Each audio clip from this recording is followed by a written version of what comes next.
En la película Matrix, los humanos viven conectados a cápsulas donde las máquinas los mantienen con vida solo para extraer su energía. Una imagen brutal la primera vez que ves la película, pero que en muchos sentidos también es reflejo de lo que hoy ocurre en el mundo laboral. Las organizaciones parecen haber adoptado una versión moderna de este sistema. Las personas valen mientras producen, mientras generan resultados, mientras sostienen la operación. Y cuando dejan de serlo, simplemente se les desconecta.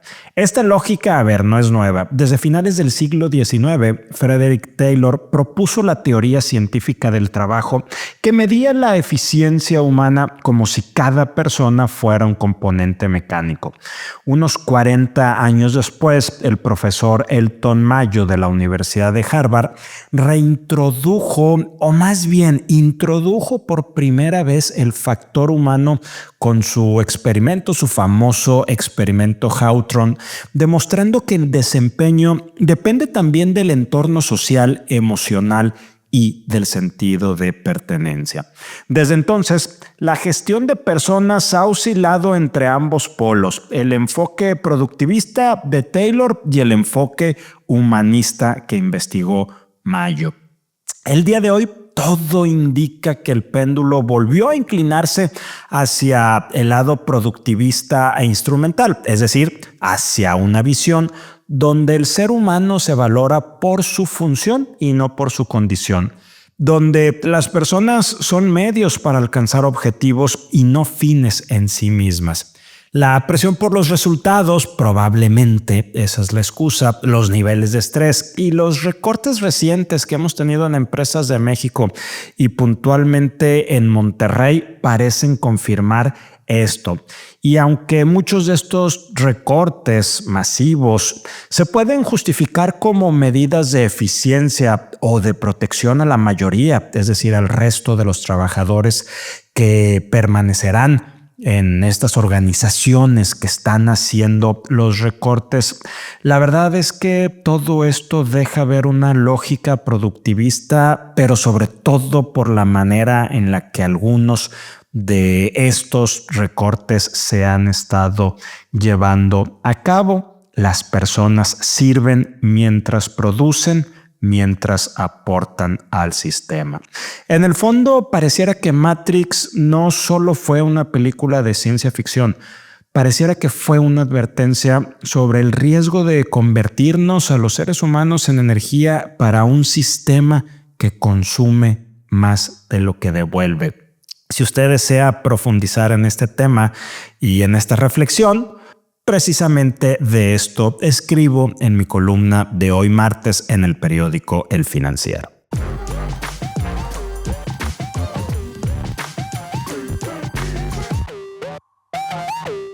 Think Talent presenta People Trends the Human Leader con Rogelio Segovia. Te damos la bienvenida a este espacio en el cual analizaremos los aspectos más relevantes del mundo empresarial, del talento y las tendencias del mercado, así como el impacto que tienen en el presente y futuro de las personas. Gracias por acompañarnos. Bienvenidos a People Trends, un espacio que explora los aspectos más relevantes del talento y del trabajo. Hoy es martes 28 de octubre. Yo soy Rogelio Segovia. Gracias por estar aquí.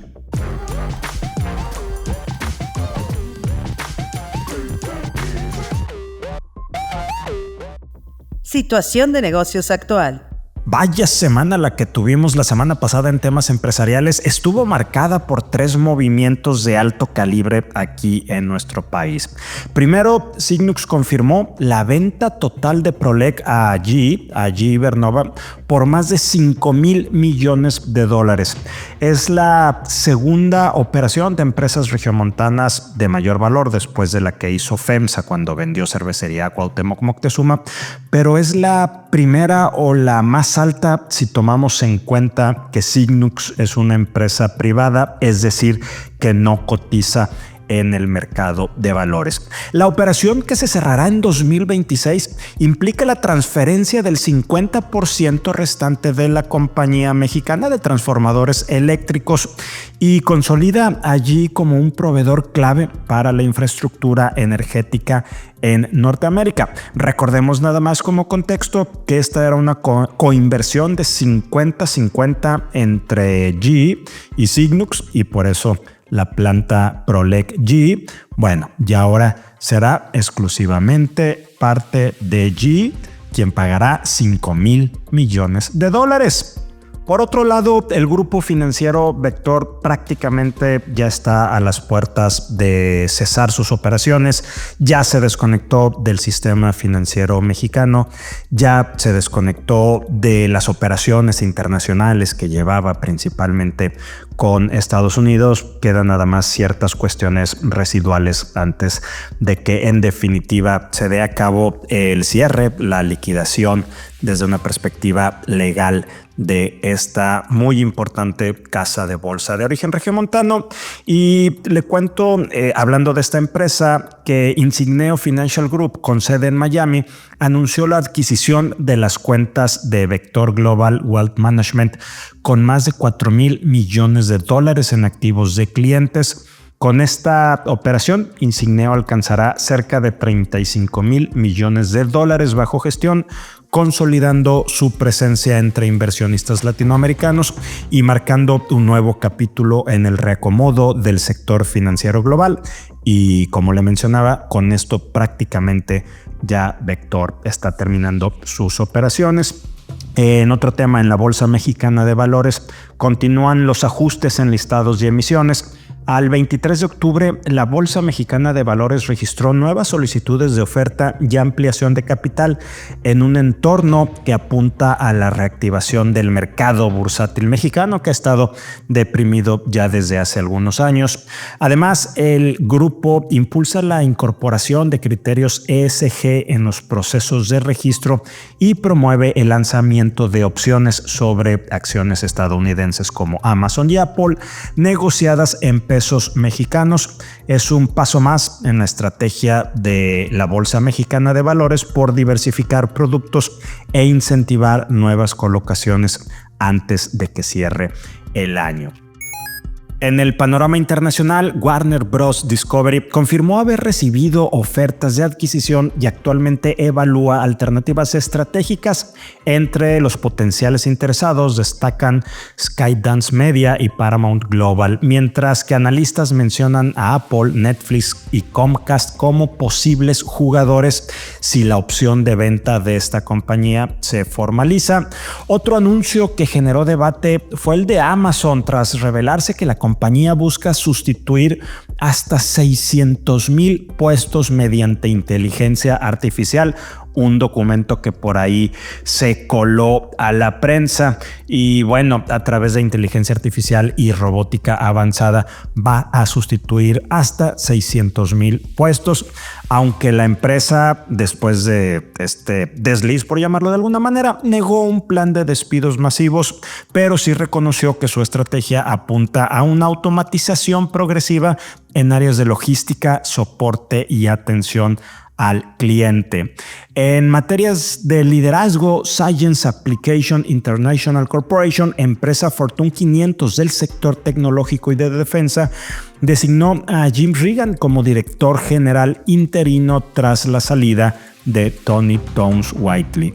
Y en Verizon sigue el proceso de transición tras la llegada de Dan Schulman, ex CEO de PayPal, quien asumió el cargo a inicios de octubre.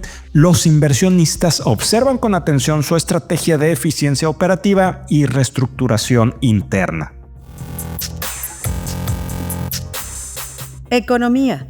La economía mexicana sigue caminando sobre una delgada línea entre la resiliencia y la desaceleración. Durante la primera mitad de 2025, el país logró un crecimiento del 1.8%, superando las previsiones más pesimistas que anticipaban una recesión técnica. Sin embargo, los analistas advierten que el impulso podría agotarse hacia el final del año. aunque el último trimestre cerraría con un avance de apenas el 0.7%, reflejando la pérdida de dinamismo en inversión y exportaciones. Pero este miércoles se publicará en México el PIB del tercer trimestre y todo apunta a que al menos el tercer trimestre se registre una contracción.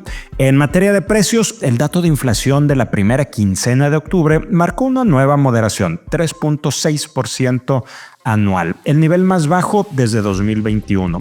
Este ajuste abre la puerta para que el Banco de México considere un recorte de 25 puntos base en su próxima reunión de noviembre, aunque con cautela ante la incertidumbre global. El mercado laboral muestra estabilidad, pero sin grandes avances. La tasa de desempleo se ubicó en 2.9% en agosto, ligeramente por encima del 2.8% de julio, lo que sugiere que la creación de empleo formal ha comenzado a estancarse. En Estados Unidos, los datos confirman una expansión más lenta pero todavía sólida de su economía. El Producto Interno Bruto de aquel país crecería alrededor de 1.8% en 2025 frente al año anterior y 1.4% en términos trimestrales. La fortaleza del consumo y el empleo ha compensado un poco la debilidad industrial, aunque persisten riesgos por los altos costos financieros y los nuevos aranceles.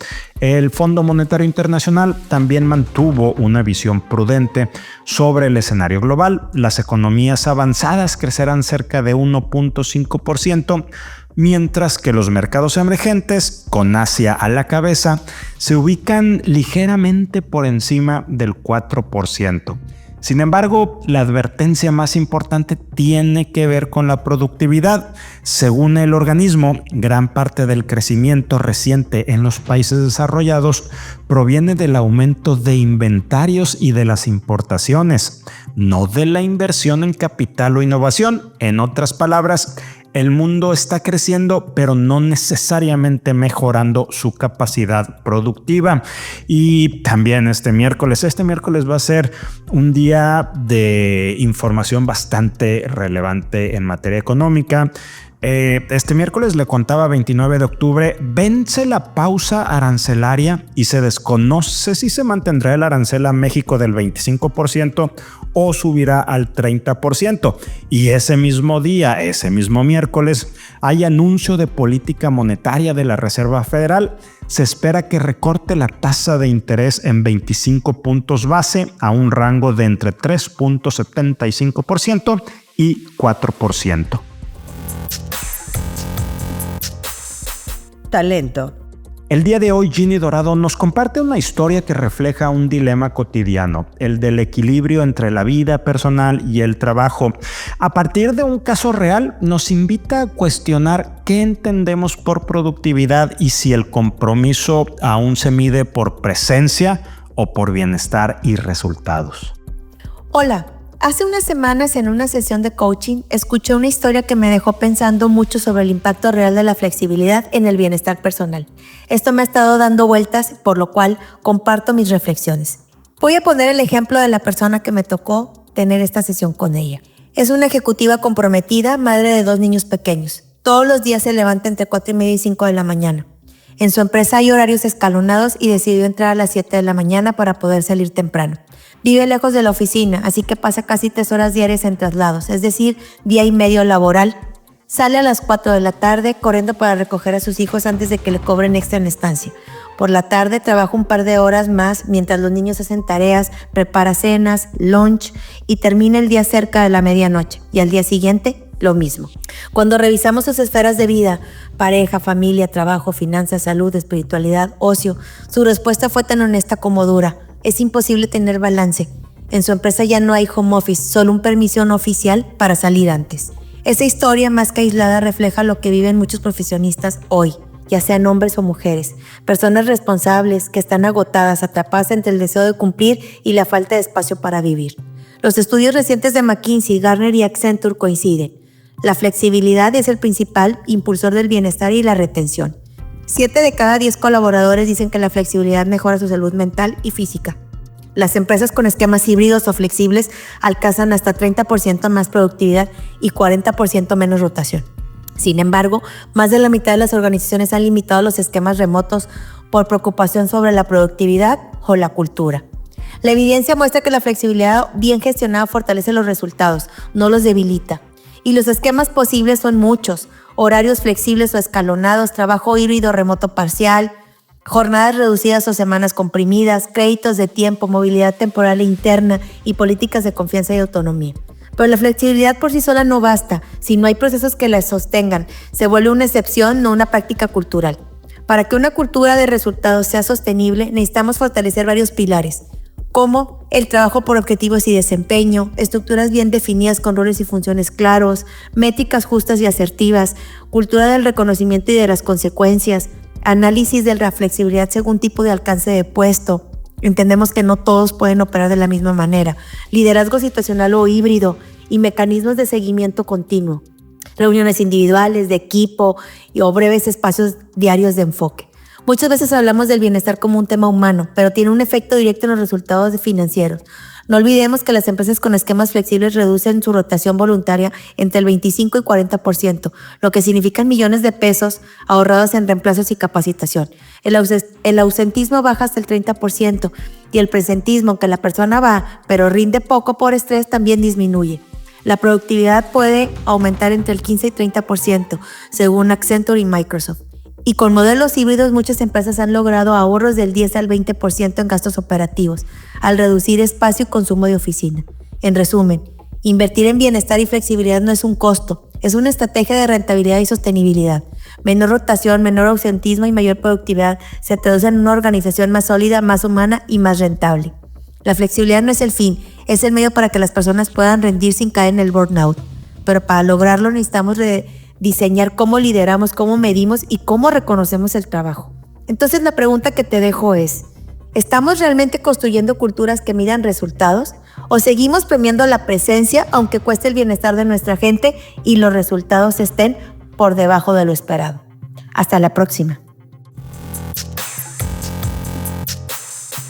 Cultura.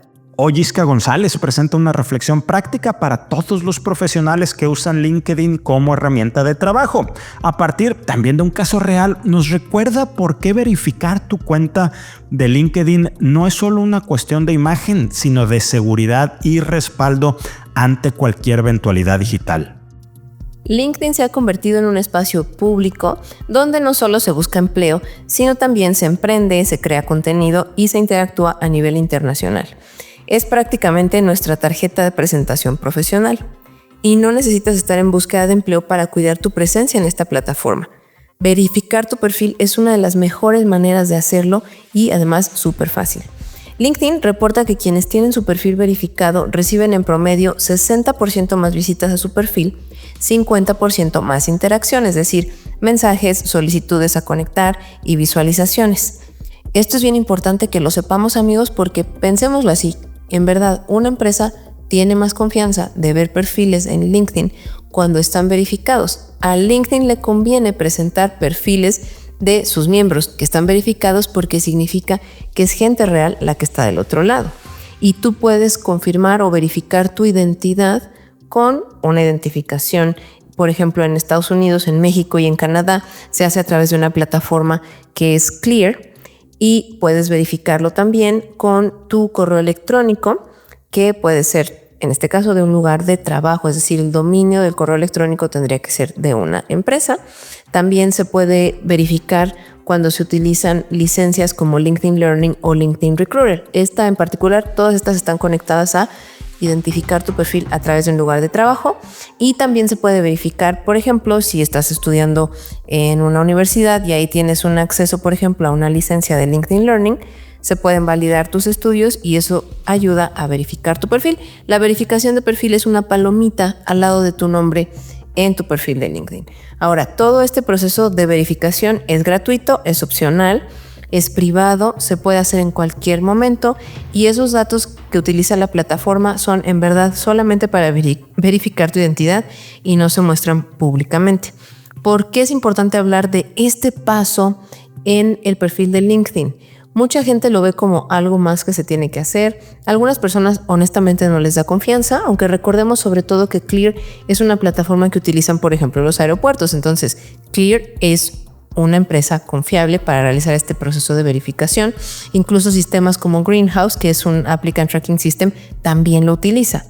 Es importante porque, amigos, hoy, si por alguna razón tu perfil está bloqueado o alguien lo hackea, para recuperarlo, porque recordemos también que muchas veces hay networking bien valioso ahí en LinkedIn. ¿Cuántas veces hacemos respaldo de nuestros contactos? Si esto llegara a suceder, es más fácil recuperar tu cuenta cuando está verificada. Y principalmente cuando hablamos también de reputación profesional, de atracción de talento o de posicionar tu marca personal, verificar es una herramienta sencilla para generar confianza y también para reducir la duda de quién es la persona que está del otro lado.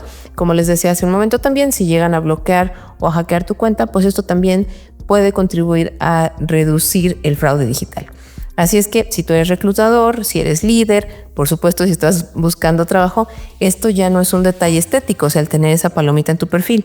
Es una señal de profesionalismo, de transparencia y de credibilidad. Así es que si aún no lo has hecho, este es un gran momento para dar ese paso, verificar tu perfil. Y si tienes alguna duda, acuérdate siempre en la sección Help o Ayuda de LinkedIn, ahí puedes encontrar más información al respecto. Que no se nos escape.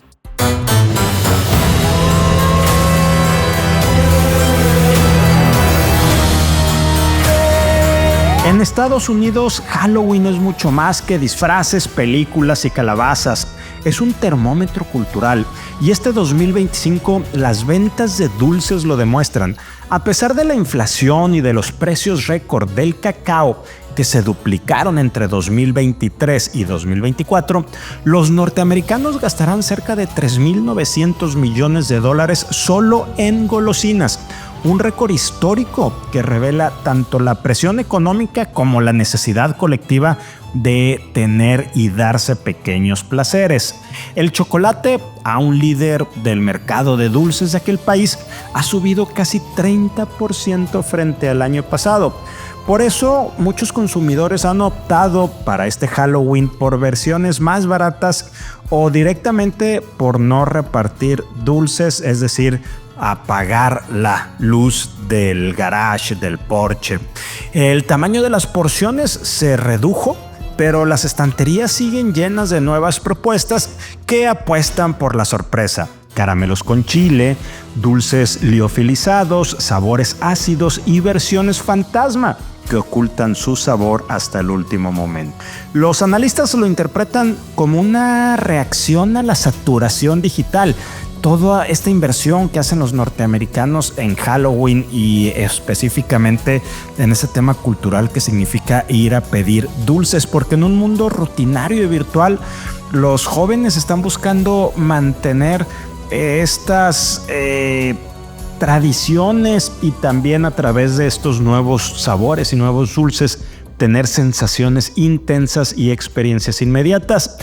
Incluso el controvertido candy corn, tan amado como detestado, reaparece como símbolo de la identidad norteamericana, simple, divisivo y profundamente nostálgico. En el fondo, el Halloween de este año en Estados Unidos muestra una paradoja, un país que pese a los altos precios sigue celebrando su deseo de escapar, aunque sea por un instante, a través del sabor de un dulce.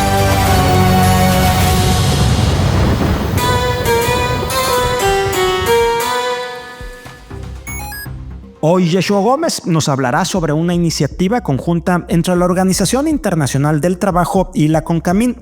Nos hablará puntualmente del nuevo Observatorio de Productividad Laboral. Esta semana, la Organización Internacional del Trabajo, la OIT, y la CONCAMIN presentaron el Observatorio de Productividad Laboral, Una herramienta que no solo mide datos, sino que nos reta a repensar cómo trabajamos y cómo ser más productivos en un entorno donde el tiempo laboral está por redefinirse. Con el acompañamiento técnico de la OIT, la CONCAMIN, que acuérdense que agrupa a más de 100 cámaras industriales en México, lanzó este observatorio interactivo basado en información oficial del INEGI, como la encuesta mensual de la industria manufacturera y el índice de productividad laboral. Se va a actualizar cada trimestre y va a permitir visualizar cómo evoluciona la eficiencia, los costos laborales y la competitividad por sector o región. Pero lo relevante no son las cifras, sino el enfoque. Productividad con propósito. La OIT busca que las empresas midan no solo cuánto producen, sino cómo lo hacen, con formalidad, con seguridad y con bienestar para las personas trabajadoras. Y este tema creo que llega en un momento justo y clave para México. Mientras avanza la discusión sobre la reducción de la jornada laboral, las empresas tendrán que demostrar que pueden mantener su competitividad y niveles de producción con menos horas de trabajo. Eso significa que la productividad dejará de ser un concepto abstracto y se convertirá en una necesidad estratégica. Ya se los hemos venido diciendo varias semanas acá en el People Trends. Menos horas, pero más valor. Más descanso, pero también más eficiencia y mejores procesos. El Observatorio de Productividad puede ayudar a medir ese equilibrio y ofrecer evidencia para diseñar políticas laborales y organizacionales que funcionen en el nuevo marco legal. Desde la óptica de recursos humanos y derecho laboral, este proyecto deja 3 mensajes clarísimos. Primero, que la productividad depende directamente del bienestar y la organización del trabajo. Segundo, que la formalización y la capacitación continua son la base de una productividad sostenible. Y tercero, que cumplir con la ley y cuidar a las personas no está peleado con ser competitivo. La clave va a ser medir, anticipar y adaptar. Las empresas que integren datos de productividad, clima laboral y factores psicosociales serán las que logren transitar con éxito hacia jornadas más cortas y entornos más saludables. En pocas palabras, el futuro del trabajo en México pasará por ser más productivos y más humanos al mismo tiempo. Este nuevo observatorio de la OIT y CONCAMIN marca el camino. Medir mejor para decidir mejor. Nos escuchamos la próxima semana en el People Trends. Y así cerramos el episodio 101 de People Trends. Gracias por acompañarnos. Hoy es martes 28 de octubre. Recuerde seguirnos en Spotify, Apple Podcast, Amazon Music o su plataforma favorita y también de activar la campanita para recibir notificaciones de los nuevos episodios. También aprovecho para contarle que la siguiente semana, por temas de agenda, no alcanzaremos a grabar nuestro episodio semanal, lo que verdaderamente me duele, pero en 14 días nos reencontraremos por acá. Yeshua, Ginny, Iska y un servidor. Mientras tanto, bueno, yo soy Rogelio Segovia, me encuentra en X como @RogeSegovia y siguen mis columnas estas semanas del periódico El Financiero semanalmente, El Norte de manera quincenal. Este sábado sale una columna y de la revista Players of Life. Ha sido un gusto compartir este espacio con usted. Nos escuchamos dentro de 14 días.